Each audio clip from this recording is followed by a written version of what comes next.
Nous sommes devant le site ST Microelectronics, le leader européen des circuits intégrés. C'est nos emplois qui sont en jeu dans l'avenir là. Vous, salariés de cette entreprise, vous, citoyens de ce pays, devez dénoncer cette situation, sinon on va au drame. Hein. 1500 emplois sont menacés. Un choc dans cette entreprise, l'une des plus subventionnées de France. L'État français subventionne fortement notre entreprise. Sur 10 ans, ça fait quand même 2 milliards. Il est scandaleux que soit même envisagé, avec ce niveau d'intervention, des suppressions d'emplois. Ces dernières années, l'État français a consacré 150 milliards d'euros par an pour aider les entreprises à se développer et créer de l'emploi. Ces sommes d'argent qui partent dans des industries où aujourd'hui, on se demande à quoi elles servent. On le voit aujourd'hui chez Air France, on a pu le voir chez les Conti, on a pu le voir dans plein de boutiques où il y a des problèmes aujourd'hui. C'est vraiment scandaleux. Prononcées sous le drapeau du Tché, des paroles que même le plus libéral de nos ministres de l'économie et des finances ne renierait pas. La principale facture de l'assistanat, c'est l'assistanat aux entreprises. Pour vous, ce sont les entreprises qui sont assistées? 150 milliards, dites. C'est colossal. Ça veut dire que c'est plus que l'impôt sur les sociétés, auquel j'ajouterais l'impôt sur le revenu et sans doute une partie des charges sociales. Aujourd'hui, il existe plus de 6000 dispositifs d'État pour aider les entreprises. Subventions, aides publiques, crédits d'impôt, des dispositifs quelquefois détournés. Dans ce grand jeu de poker, parfois menteur, nous allons nous intéresser à 3 d'entre eux. Le VIE, le Volontariat international en entreprise. Le CIR, le Crédit Impôt Recherche. Et le CICE, le Crédit d'impôt, compétitivité et emploi. Derrière ces aides, vous allez découvrir un scandale sur fond d'argent public. On amorce une pompe à fric qui n'est pas contrôlée, qui n'est pas maîtrisée et on ne demande rien à personne. Des industriels qui jouent avec le système. Est-ce que Renault respecte la loi? Renault respecte scrupuleusement les lois de tous les pays dans lesquels il se trouve, particulièrement son pays d'origine. Et des politiques qui ferment les yeux.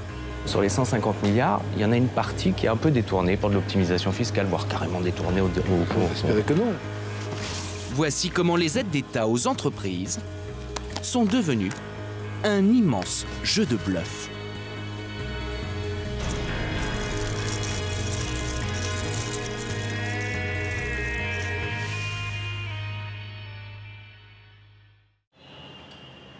Bonjour. Bonjour Émilie. Merci de nous recevoir. Émilie a 25 ans. Elle est française. Tout juste diplômée, elle est ingénieure en agroalimentaire. Elle vit et travaille en Inde depuis 8 mois. Là, vous avez un chauffeur, c'est le luxe? L'entreprise a décidé qu'il voulait me donner un chauffeur pour venir au travail et revenir. Allez, on y va. Émilie effectue un VIE, un volontariat international en entreprise, à Chennai, en Inde.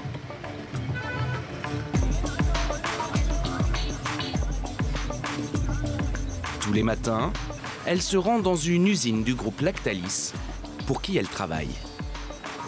Good afternoon. How are you? Fine. Comme tous les VIE, elle est censée aider l'entreprise à gagner des parts de marché hors de France. Ici, elle est contrôleuse qualité pour des yaourts destinés au marché indien. C'est important parce qu'un jour, vous pourriez avoir des problèmes. Cette mission est son premier emploi, un emploi payé par l'État français via une convention VIE. Je gagne 2350 € par mois en net, c'est pas du brut, non imposable. C'est aussi intéressant pour ça. Hein. Le VIE, c'est un des 6000 dispositifs d'aide aux entreprises qui existent en France. Ce produit, c'est pour les végétariens. Ce dispositif a été mis en place par Jacques Chirac en l'an 2000 pour aider les entreprises françaises à gagner des parts de marché à l'international. Le système est simple. L'État engage des jeunes de moins de 28 ans, des VIE, qu'il envoie en mission de 6 à 24 mois dans des entreprises françaises à l'étranger. Un système avantageux pour l'employeur qui ne paye pas de charges. Écoute, on va au moins le déguster. Une aubaine. C'est les produits que tu as ramenés de Goudour? Ouais. Pour les entrepreneurs comme Jean-Marc Desroches, le patron d'Émilie, qui dirige la filiale indienne du groupe Lactalis. Bien. Ça va. Non, il n'est pas trop acide, il est bon. Pardon. Il y a un aspect financier extrêmement intéressant pour nous. Il y a moins de taxes. Il n'y a pas les taxes, il n'y a pas la retraite, il y a toutes les charges sociales qui sont en moins. Enfin, c'est pratiquement moitié moins cher. Donc on fait une économie substantielle financière et surtout on a la garantie que la personne est assurée via le VIE. Tout le monde s'y retrouve, quoi.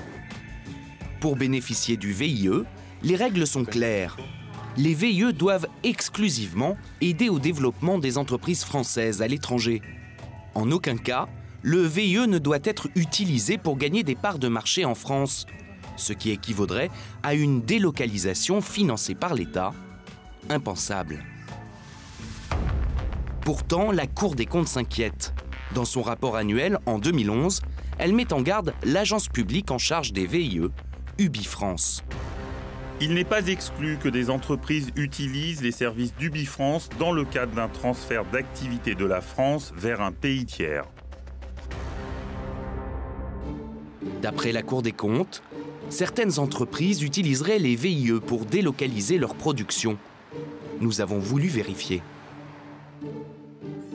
En Inde, le plus gros consommateur de VIE a longtemps été une start-up inconnue du grand public. KRDS. Le métier de KRDS?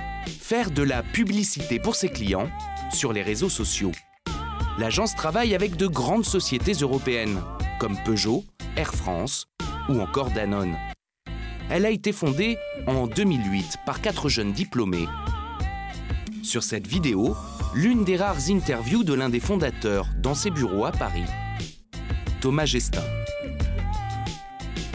On aide les entreprises à communiquer, à se positionner sur Facebook. Nous, on les aide d'abord à gagner les fans, puis ensuite à animer les fans. Et justement, on va pouvoir les animer notamment en leur proposant des jeux, des applications. En quelque sorte, on a un peu contribué à ouvrir ce marché du Facebook marketing en France. Aujourd'hui, KRDS, c'est près de 150 collaborateurs. Une croissance express, un véritable conte de fées numérique.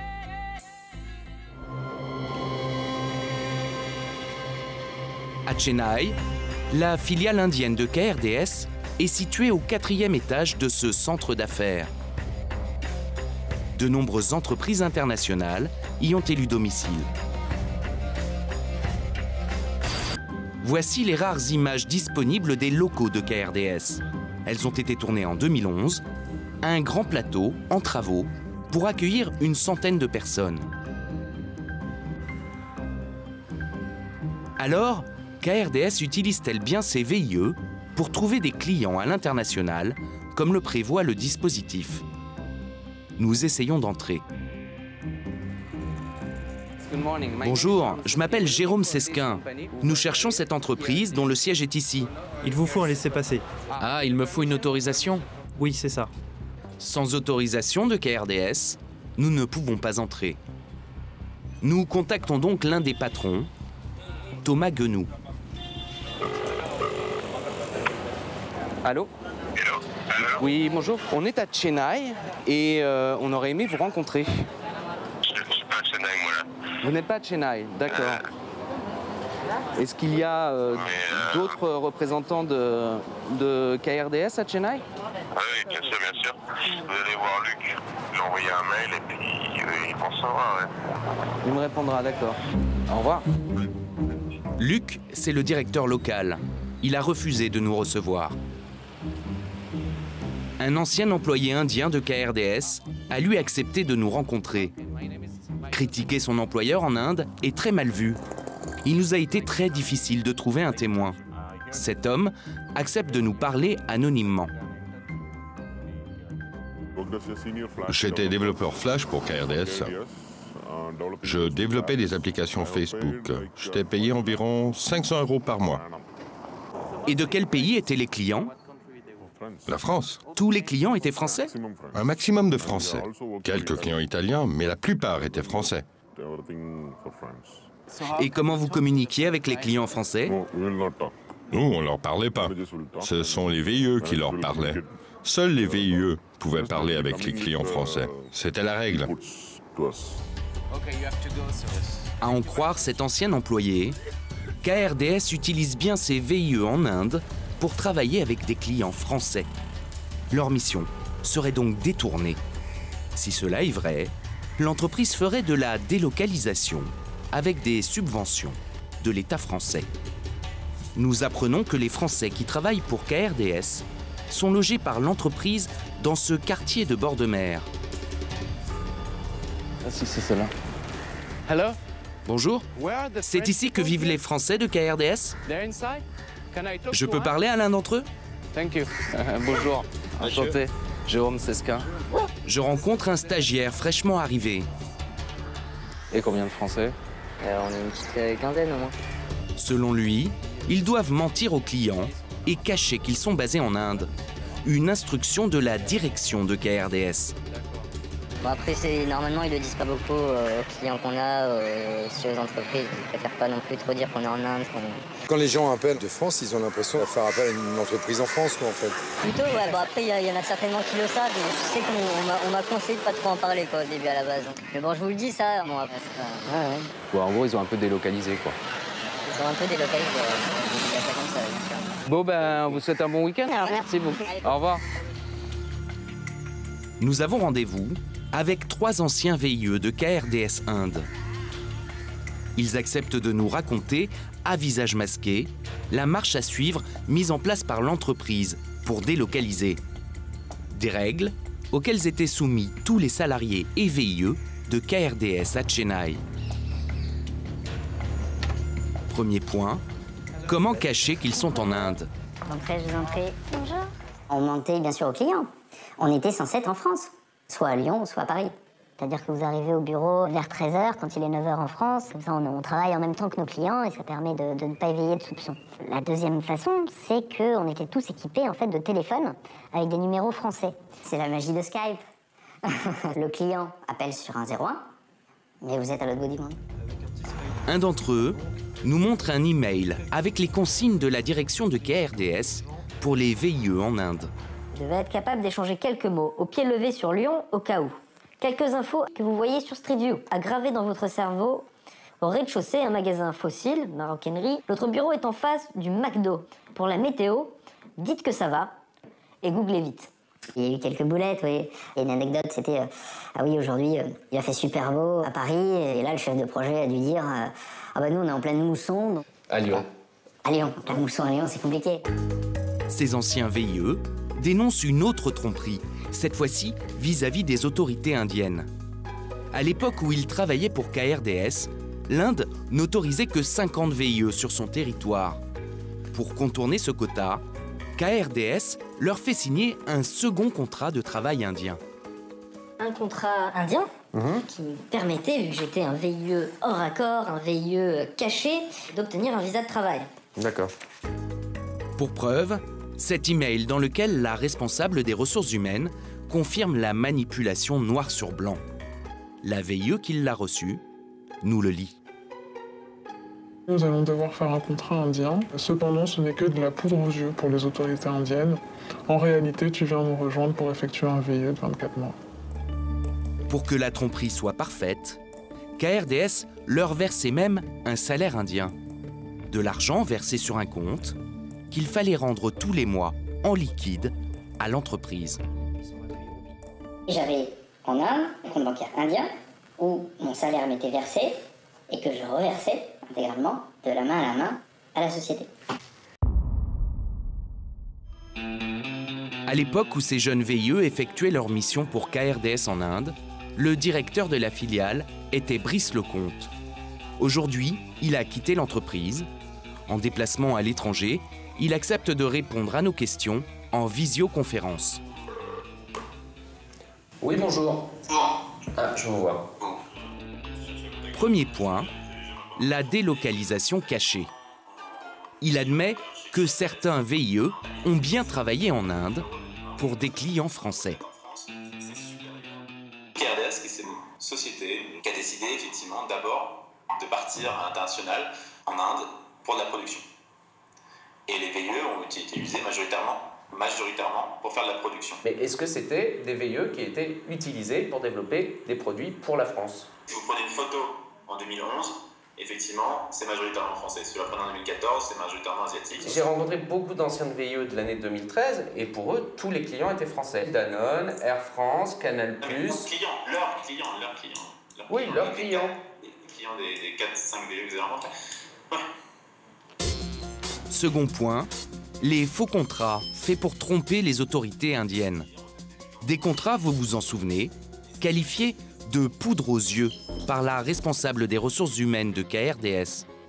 Brice Lecomte commence par réfuter. À aucun moment, KRDS, l'entreprise, n'explique au VI que c'est de la poudre aux yeux.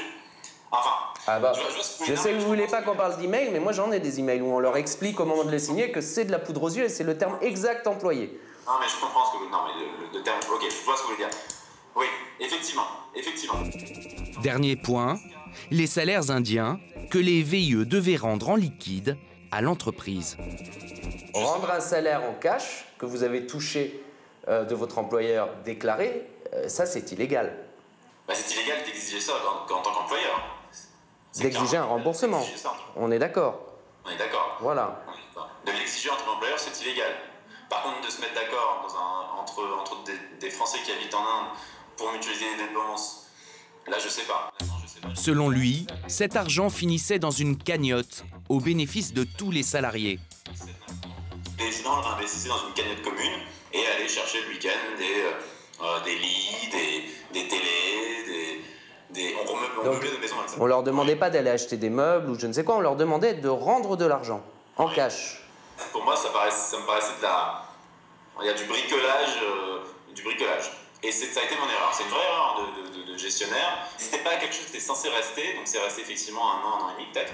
D'après lui, KRDS aurait cessé cette pratique en 2013. Nous avons contacté à plusieurs reprises les dirigeants actuels de KRDS pour savoir ce qu'il en est aujourd'hui. Pour seule réponse, un email dans lequel ils contestent les accusations.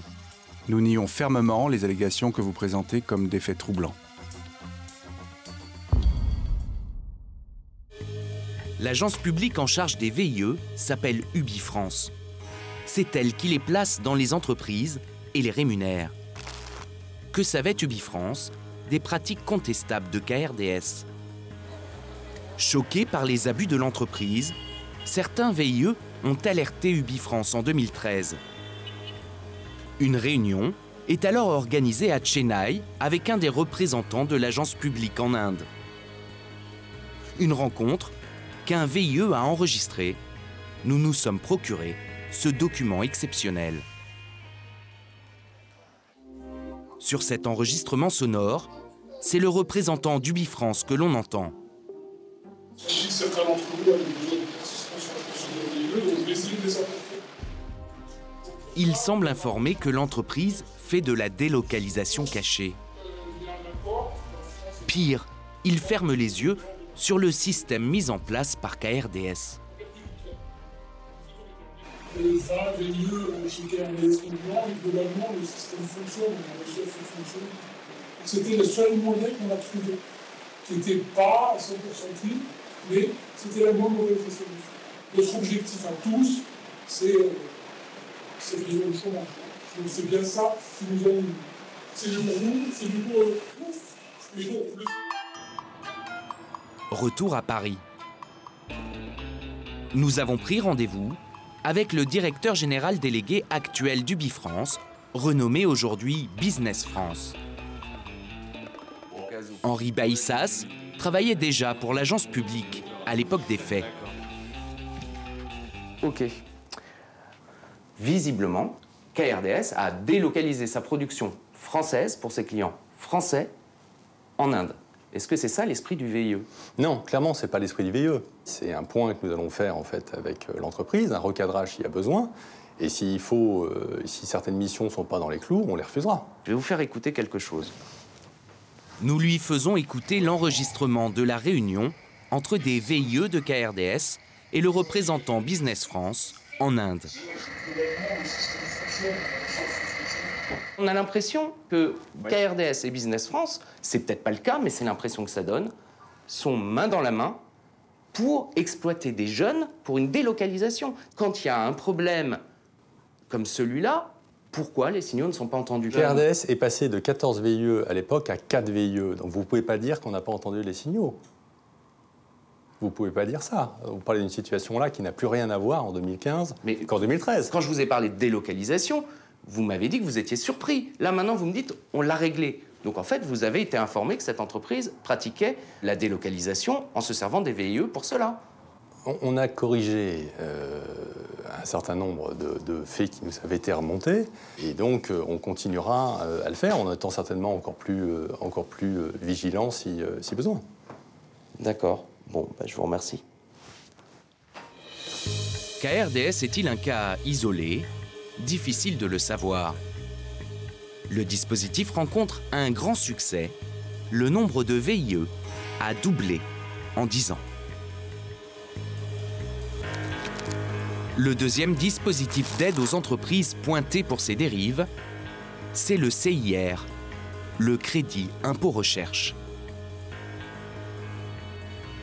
Un vieux dispositif que Nicolas Sarkozy décide de booster en 2008 pour inciter les entreprises à investir dans la recherche et créer de l'emploi. La France dispose maintenant du dispositif fiscal le plus attractif au monde en termes de recherche, avec le crédit impôt recherche à 30%. Quand on vient de dire ça coûte cher, non, ça coûte pas cher, ça marche.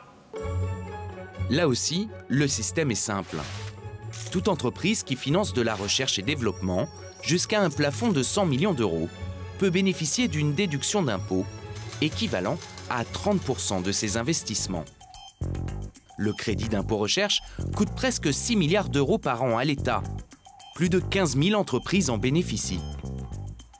Bonjour, Jérôme Sesquin. Adrien Schmitt. Adrien Schmitt dirige une start-up. De nous recevoir. Bienvenue. Vous allez nous révéler un petit peu votre situation fiscale, du coup. Avec plaisir. Il n'y a pas beaucoup de boîtes qui acceptent de parler de leurs chiffres comme ça. J'imagine, mais... Sa spécialité, c'est la gestion de mégadonnées, les big data sur Internet. Depuis 2014, Adrien perçoit 100 000 euros de crédit impôt recherche. Un chèque qui lui a permis de relocaliser en France des emplois de chercheurs employés jusqu'ici au Vietnam. Mes charges ne seraient pas équilibrées avec mes recettes si j'avais pas le crédit d'impôt recherche. Je perdrais de l'argent. Ouais. On aurait peut-être 1 ou 2 personnes ici et puis le gros des troupes au Vietnam. Ouais. C'est l'entreprise qui calcule elle-même le crédit impôt recherche auquel elle a droit. Pour cela, elle doit comptabiliser le temps passé par chacun de ses employés sur les projets de recherche. Dans les calculs, certains ont trouvé des astuces pour maximiser leurs subventions. Bonjour Monsieur Lambert, Jérôme Sesquin, spécial investigation. Enchanté. Arnaud Lambert a dirigé un cabinet de conseil pour le financement de start-up. Un de ces cabinets qui aide les entreprises à calculer leur crédit impôt recherche. Il nous révèle comment certaines d'entre elles le font gonfler en jouant sur le temps de travail des chercheurs. Là, je vais vous montrer comment, en quelques clics, on va réussir à optimiser notre CIR. Vous optimisez ou trichez? À tricher. D'accord. Par exemple, j'ai le crédit impôt recherche de 74 000 euros qui ne me satisfait pas en l'état. J'ai besoin de 140 ou 150 000 euros pour équilibrer mes comptes. Globalement, j'ai besoin du double. Donc je vais lui mettre ici un taux de R&D de 28%. Le chef d'entreprise va augmenter le temps de travail des chercheurs sur la R&D, la recherche et développement, qui bénéficient du crédit d'impôt. Lui, on va le mettre peut-être à 30%. C'est facile à justifier. On peut dire qu'il a passé un tiers de son temps sur la R&D. Et puis on progresse comme ça sur tous les profils et on s'aperçoit que ça monte assez vite. Très vite, le CIR double et cerise sur le gâteau, l'État n'a aucun moyen de contrôle. On arrive à 151 584 euros de CIR. Donc je l'ai doublé en changeant 10 cases de mon fichier Excel. Et c'est incontrôlable. Le contrôleur, il ne pourra pas me contredire du tout. Vous êtes persuadé que c'est ce qui se fait dans la plupart des boîtes? Je suis persuadé que c'est ce qui se fait, peut-être pas dans la plupart des boîtes, mais dans un nombre important de boîtes. Et c'est aujourd'hui ce qui contribue à la croissance de l'ardoise globale que l'on paye au niveau du CIR, au niveau national. Des risques de dérive dénoncée dès 2013 par la Cour des comptes. Des stratégies d'optimisation visant à maximiser l'avantage fiscal accordé au titre du CIR peuvent se développer dans la durée. Autre problème, le CIR n'est pas le booster d'emploi promis. À l'Institut de physique du Globe, nous avons rendez-vous avec François Métivier. Il fait partie de Sciences en Marche, un collectif d'universitaires qui milite contre les dérives du crédit impôt recherche. Dans une étude, il démontre que beaucoup de grands groupes n'utiliseraient pas le CIR pour embaucher, mais pour améliorer leur rentabilité. Qu'est-ce qu'on voit? On voit que pour les entreprises de moins de 500 salariés, ça a l'air de marcher. Pour les entreprises de plus de 500 salariés, patatras, c'est l'inverse. La courbe théorique, elle est là, et les vraies dépenses de recherche sont largement en dessous. Ça veut dire quoi? Ça veut dire qu'en fait, les entreprises ont touché du CIR et qu'elles n'en ont réinvesti qu'une partie. Et donc, il y a toute une partie du CIR qui est partie ailleurs. Donc, pour optimiser les marges, baisser les coûts généraux, diminuer les impôts. J'aurais tendance à dire, n'appelez pas ça un crédit d'impôt recherche. C'est pas parce que vous le calculez sur les dépenses de recherche que ça fait de la recherche. Pour décrocher un maximum de crédit impôt recherche, certaines grandes entreprises ont trouvé des astuces. C'est le cas de Renault. Rappelez-vous la règle. Toute entreprise qui finance de la recherche peut bénéficier d'une déduction d'impôt équivalent à 30% de leurs investissements. Mais l'État a prévu une limite. Au-dessus de 100 millions, la déduction d'impôt tombe à 5%. Pour contourner ce plafond, Renault a créé des plus petites filiales qui investissent chacune moins de 100 millions. Ainsi, Renault touche toujours 30% du CIR, quelle que soit la somme totale investie.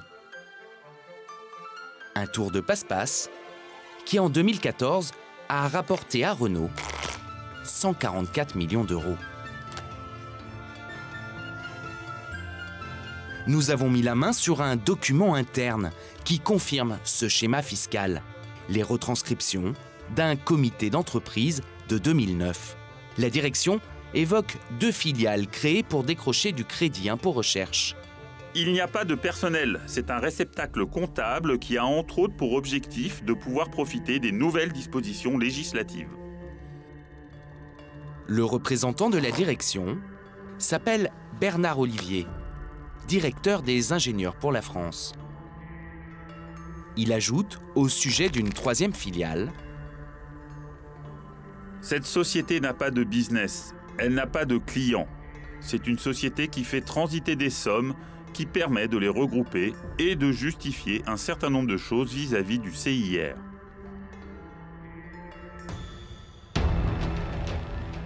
Nous nous rendons au technocentre de Renault à Guyancourt. Nous y retrouvons un syndicaliste présent lors de ce CE. Bonjour, Jérôme Sesquin de Spécial Investigation. Marc Tswang confirme l'intégralité des retranscriptions. La direction a créé des filiales pour essayer de récupérer un peu plus d'argent du crédit impôt recherche. D'ailleurs, c'est écrit dans le texte, effectivement, c'est des coquilles vides, quoi. Des coquilles vides pour toucher plus de CIR. Lors de ce CE, un syndicat avait interpellé la direction. La CGT dit c'est une pompe à fric d'une certaine façon. Donc M. Bernard Olivier dit d'abord il n'y a rien de déshonorant d'être une pompe à fric. Il est tout à fait honorable que Renault applique la loi. C'est un jeu de dupes et qui se fait au détriment malheureusement des salariés et des finances publiques. Nous avons souhaité rencontrer Bernard Olivier. Depuis, il est devenu le PDG d'une filiale prestigieuse de Renault, Alpine. Pour fêter les 50 ans de cette marque mythique, un grand événement est organisé à Dieppe.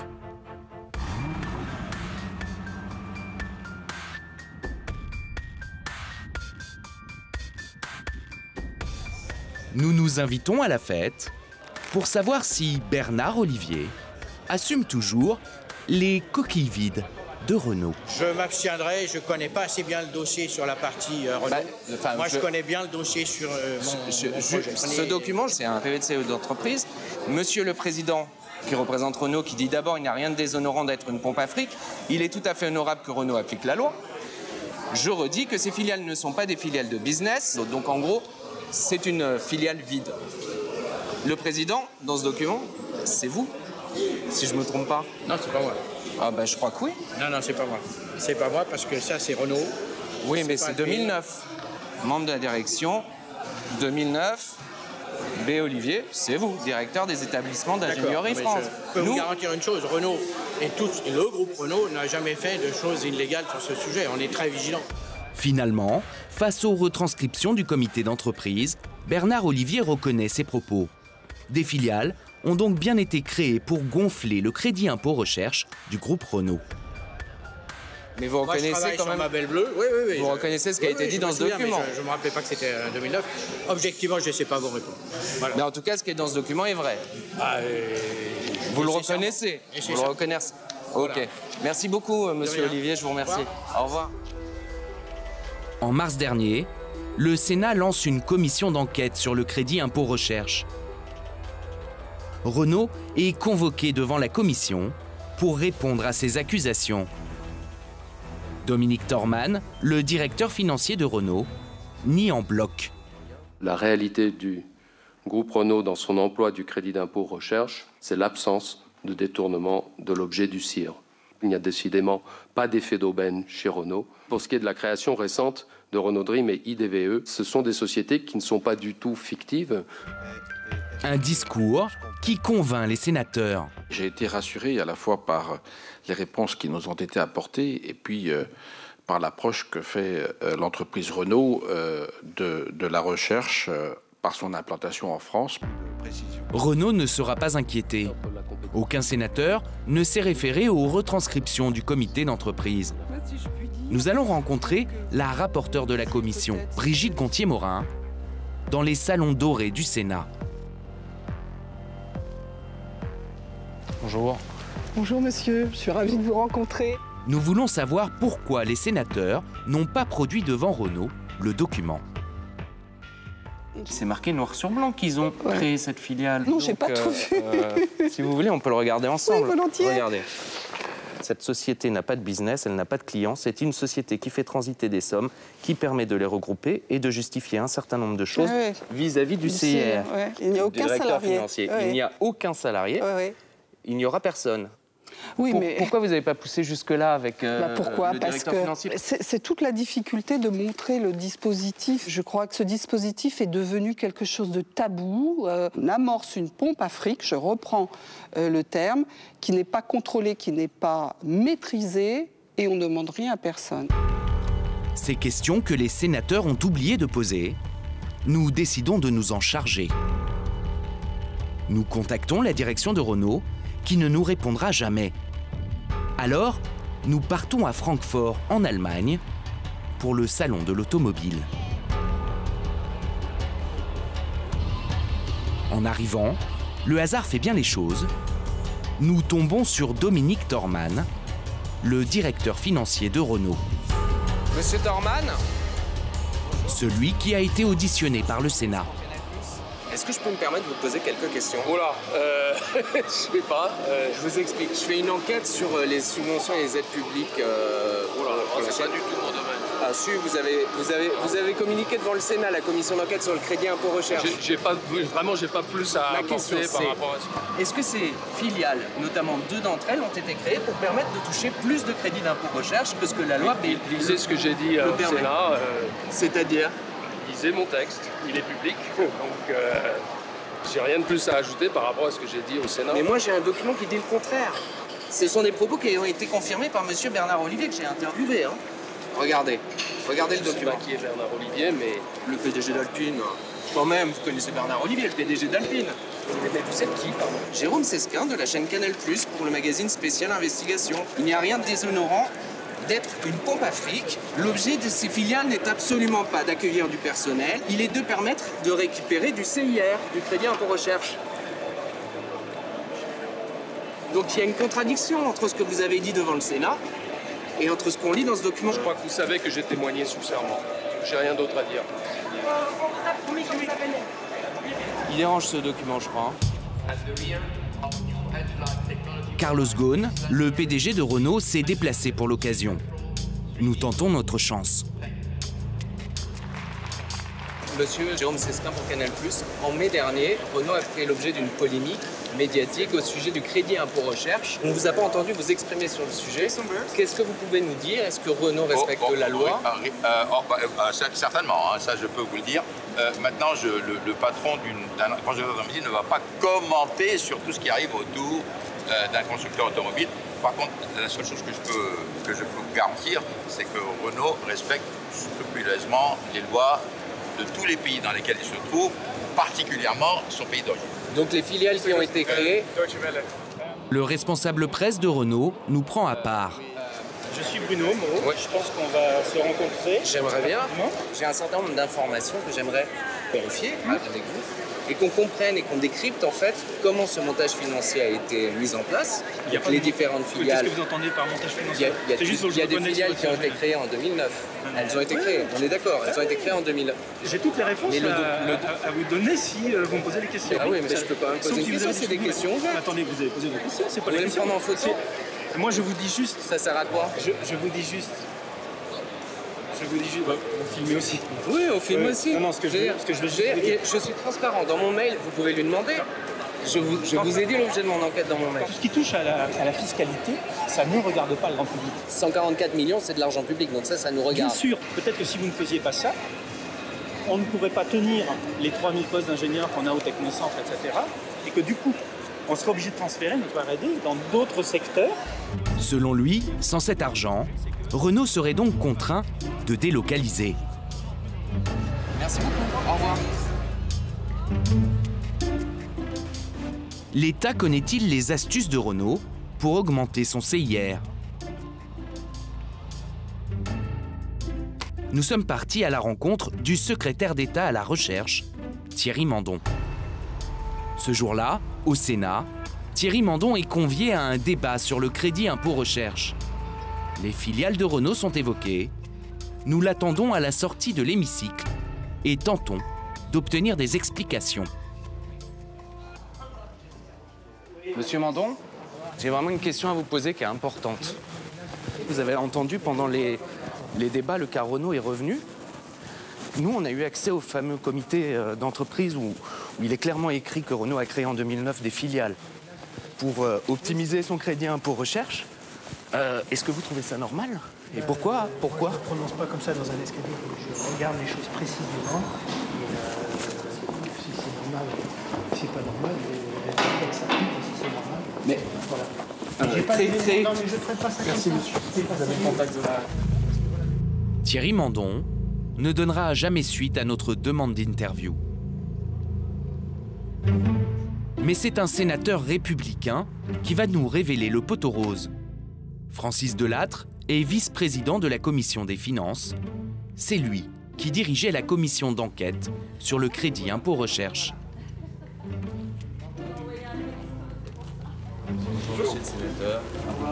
Il admet que Renault bénéficie d'un régime de faveur et trouve cela parfaitement normal. Une entreprise qui crée des filiales spécifiquement pour obtenir plus de crédits d'impôt recherche, est-ce que c'est normal? Le problème, ils n'ont pas créé pour avoir plus d'impôt recherche. J'ai un document où ils disent très clairement, on a créé ces filiales pour ça. C'est un document qui a 6 ans avec un syndicaliste, et puis je ne sais pas qui. Bon. Moi, je crois M. Ghosn, qui préside la boîte et qui est le responsable avec son conseil d'administration.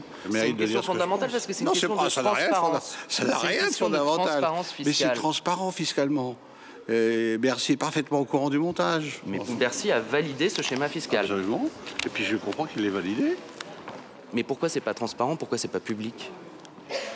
Renault a un régime de faveur fiscal. Non, Renault, c'est pour... Ben, heureusement, il ne reste plus que 2 entreprises automobiles. Franchement, même s'il a un peu de faveur, je trouve pas ça scandaleux comme parlementaire. Selon ce sénateur, les coquilles vides de Renault auraient été validées par Bercy. Un régime de faveur, en dépit des limites fixées par la loi. En 7 ans, le coût du crédit impôt recherche a été multiplié par 3 et atteint presque 6 milliards d'euros. Les grands groupes comme Renault y sont sans doute pour beaucoup. Dernière carte à abattre sur notre tapis vert, le CICE, le crédit d'impôt compétitivité emploi. L'une des mesures phares du quinquennat de François Hollande.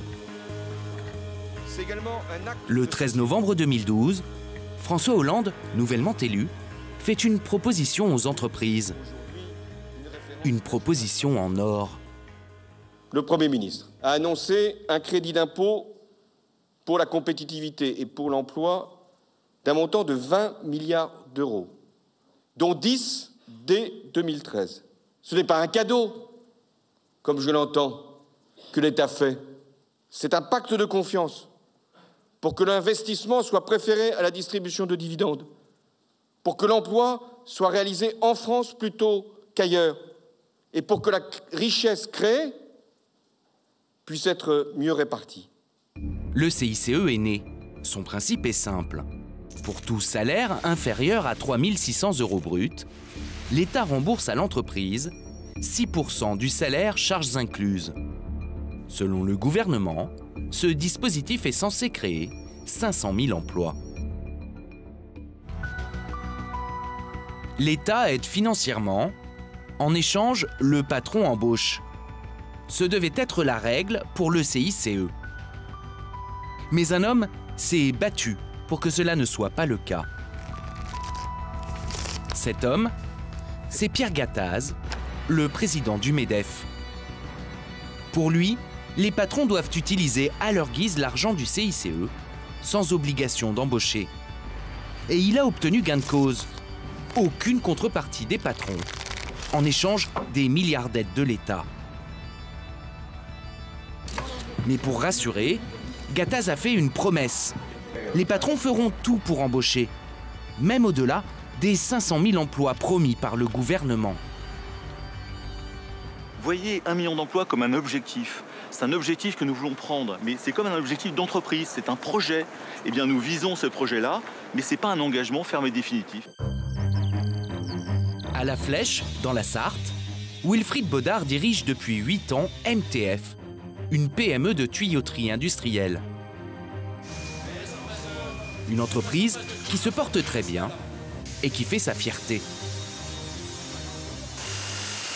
Combien vous faites de chiffre d'affaires? L'année dernière, on a fait 1 million d'euros de chiffre d'affaires. 1 million. Pour une PME, aujourd'hui, on est 11 personnes. C'était une société que moi j'ai créée il y a 8 ans, de zéro. Pas un centime en poche. Juste avec un rêve, c'était de créer des emplois, voilà, tout simplement. En février dernier, il a reçu son premier crédit d'impôt compétitivité emploi, le CICE. Un coup de pouce pour embaucher. On a embauché Guy, ici. On a embauché Anthony, là-bas. On a embauché Rudy, qui se trouve derrière. On a embauché Philippe, qui se trouve là-bas, qui est le responsable de chantier. Et Marilyn, qui est à la comptabilité. Sans l'argent du CICE, vous ne les auriez pas embauchés? Pas autant, pas aussi vite. Il y avait besoin de monde. C'était bienvenu, le CICE. Vous nous montrez combien vous avez touché de CICE? Avec deuxième. CICE, ça ressemble à... Aujourd'hui, c'est le crédit d'impôt pour la compétitivité et l'emploi. 15 432 €. C'est une belle somme. Ça permet d'investir, c'est important. C'est comme ça qu'on avance. Toutes les entreprises ne jouent pas le jeu aussi honnêtement que Wilfried. Une experte l'a démontré. Elle nous a donné rendez-vous chez elle, en Savoie. Bonjour. Bonjour. Jérôme Sesquin de Canal+. Enchantée, Arlette Charlot. Arlette Charlot est experte comptable. Sa spécialité, décortiquer les bilans financiers des grands groupes. Elle a longtemps travaillé pour les syndicats. En fait, vous détricotez les comptes des entreprises. Oui, absolument. J'essaye de trouver dans chaque entreprise ces petites manipulations pour faire disparaître aux yeux des salariés les véritables résultats de l'entreprise. Accor, Carrefour, Hermès ou encore Ikea, elle les a tous passés au crible. Elle s'est aussi penchée sur Radial, l'entreprise de Pierre Gattaz, le président du MEDEF, qui a touché 1 400 000 € de CICE en 2014. Et surprise, en moyenne sur l'année, l'homme qui promettait 1 million d'emplois n'en a pas créé un seul dans sa propre entreprise. En effectif moyen, les salariés sont passés de 1107 à 1066. Il y a une diminution en moyenne sur l'année des effectifs salariés chez Radial en France. Donc même les 13 qu'il a recrutés, si on fait la moyenne sur l'année, ils diminuent. Il y a eu plus de départs que d'embauches. Des emplois salariés supprimés, compensés par des emplois intérimaires. Mais alors, où est donc parti l'argent du CICE chez Radial? Là aussi, Arlette pense avoir trouvé la réponse dans les documents officiels de l'entreprise. Dans la rémunération des actionnaires, les dividendes. Actionnaires chez Radial, composés pour plus de 90% par la famille Gattaz.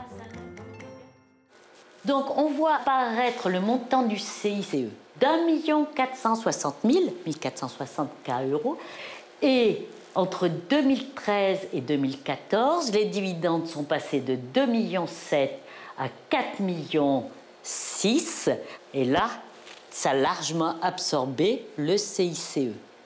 Vous voulez dire que le CICE, il va dans les dividendes? Ah ben là, il est allé dans les dividendes, hein. Pas de salariés supplémentaires, des dividendes qui augmentent.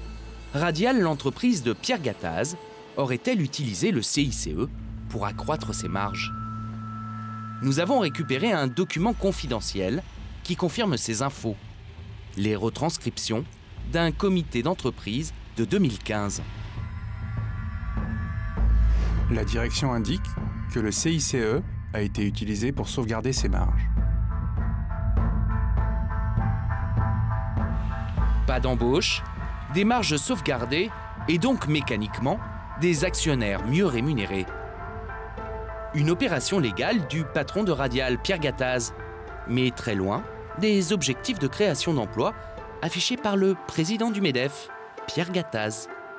Nous sommes allés à sa rencontre au siège du MEDEF, dans le 7e arrondissement de Paris. La question de la création d'emplois dans ce pays est la question cruciale, avec la sécurité bien évidemment.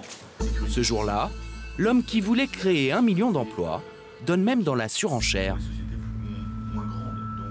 Si nous voulons revenir au plein emploi, c'est-à-dire en dessous de 6% de chômage, il faut créer non pas 1 million d'emplois, mais 2 millions d'emplois. Je suis prêt à répondre à toutes vos questions. Bonjour. Concernant l'objectif de plein emploi que vous avez évoqué, est-ce que vous comprenez que les Français doutent des intentions du MEDEF alors que l'État français n'a jamais fait un aussi grand effort financier pour les entreprises? Par ailleurs, dans votre entreprise, vous avez alloué le CICE à la sauvegarde des marges. Est-ce que vous ne pensez pas que le président du MEDEF a un devoir d'exemplarité et aurait pu aussi créer quelques emplois dans son entreprise? Alors, attendez, là, sur Radial, si vous voulez, je peux vous en parler un petit peu, je connais bien le dossier. D'abord, il faut savoir, si vous voulez, que depuis une vingtaine d'années, j'ai créé 600 emplois en France et 1500 emplois en dehors de la France. Mais je parlais du CICE. Alors le CICE, c'est très simple. Si vous voulez, ça nous a permis de continuer d'innover très fortement puisque nous consacrons 7 à 8% par an du chiffre d'affaires et nous investissons en équipement entre 3 et 5% par an. Et voilà, c'est pas parti en dividendes, c'est resté dans la boîte et c'est du concret. Alors après, si vous voulez, l'emploi, ça ne se décrète pas. Vous savez, le problème de l'emploi, c'est qu'on croit tous qu'on appuie sur un bouton, on n'appuie pas sur deux boutons. Le CICE a déjà coûté 30 milliards d'euros. Et selon l'INSEE, il n'a permis la création que de 140 000 emplois, soit 200 000 euros par emploi. C'est très loin des 500 000 promis par le gouvernement et du million annoncé par Pierre Gattaz. Le jeu en vaut-il la chandelle? Pas du tout pour l'ancien ministre de l'économie et des finances, l'ultra-libéral Alain Madelin. C'est un jeu de dupes. Alors, vous avez le marché économique, puis vous avez le marché politique, avec des groupes de pression. Et des groupes de pression qui font une pression d'autant plus forte qu'ils peuvent tirer un gros avantage. Moralité, tout prétexte est bon pour essayer de récupérer un peu quelque argent de la part du gouvernement. Et à l'arrivée, vous avez même le patronat qui tient au statu quo. Quand on avait voulu réformer le CICE parce qu'on a dit c'est trop compliqué, oh non, non, non, c'est très bien comme ça. Parce qu'au fond, il y a des gens qui s'habituent à la subvention, il y a des gens qui bénéficient d'une position de rente, et puis plus personne n'a envie de bouger. C'est comme un jeu de poker un peu, je sais pas, où chacun abat ses cartes à la fois. Objectivement, tous ces bricolages, on arrive au bout. On résume. Une entreprise qui utilise les VIE pour délocaliser. Une autre qui crée des filiales pour gonfler son crédit impôt recherche. Et enfin, le patron des patrons qui alloue un dispositif censé favoriser l'emploi à ses marges. Décidément, au jeu des aides aux entreprises, les patrons sont les rois du bluff. Et l'État, qui n'a jamais été aussi généreux envers les entreprises, semble ne pas y voir grand-chose. Jusqu'à présent, Michel Sapin n'a pas répondu à nos sollicitations. On profite du fait qu'aujourd'hui, il fait une conférence de presse à Bercy pour aller lui poser quelques questions. Ce jour-là, Michel Sapin, ministre des Finances, et son collègue Emmanuel Macron sont venus présenter un rapport de l'Observatoire du financement des entreprises.